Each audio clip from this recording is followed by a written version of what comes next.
Hello, Acho. Let's understand the question first. The question says a convex lens forms an image of an object on a screen. The height of this image is 9 centimeter. The lens is now displaced until an image is again obtained on the screen. The height of this image is 4 centimeter. The distance between the object and the screen is 90 centimeter. कितना है 90 centimetre ना, ठीक है। तो मतलब ये हो गया मेरे पास में ऑब्जेक्ट और ये है मान लो स्क्रीन, ठीक है। अब ध्यान से देखें, मान लो यहाँ पर इसकी पहले इमेज बन रही है ना। अब ये डिस्टेंस मान लेते हैं फर्स्ट केस में, ये लेंस रखा है, मान लो यहाँ लेंस रखा है, लेंस डिस्प्लेसमेंट मेथड है। तो मान लो ये डिस्टेंस कितना हो गया u, तो ये डिस्टेंस कितना हो जाएगा v। अगली बार में ये हो जाएगा u और अगली बार में ये हो जाएगा v। तो ये डिस्टेंस कितना आ गया मेरे पास में, that is d which is v minus, कितना आ गया v माइनस।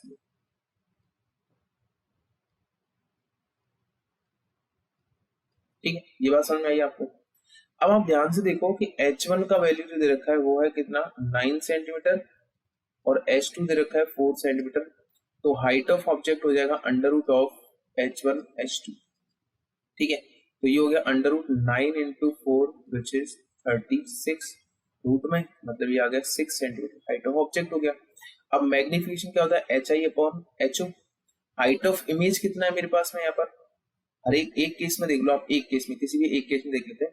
यहाँ पर हाइट ऑफ इमेज कितना है 9, तो यहाँ पर इमेज की जो ऑब्जेक्ट है उसकी हाइट कितनी 6, मतलब ये हो गया 3/2। और हम जानते हैं m कितना होता है हमारे लिए v/u, इसका ना v इक्वल टू 3/2u हो गया। v इक्वल टू कितना हो गया 3/2। अब हम जानते हैं जैसा में दे रखा है v plus u equal to कितना हमारे पास 90 है, कितना है v प्लस यू 90। भाई यहाँ से डिस्टेंस जो दे रखी है अपने को ये वाली distance, that is capital D which is 90, ठीक है। तो कैपिटल D का वैल्यू कितना है 90 और v प्लस यू कितना है 90। तो यहाँ पर ये वैल्यू पुट करोगे तो v का वैल्यू कितना आ गया 54 और u का वैल्यू कितना आ गया 36। तो इसमें d का वैल्यू कितना आ गया 54 माइनस 36 विच इज 18 सेंटीमीटर, है ना। अब देखो the distance between the two positions of the lens is 30 centimetre, गलत है। The distance of the object from the lens in its first position u का वैल्यू कितना 36, देखो बिल्कुल सही है। Height of object is 6 centimetre.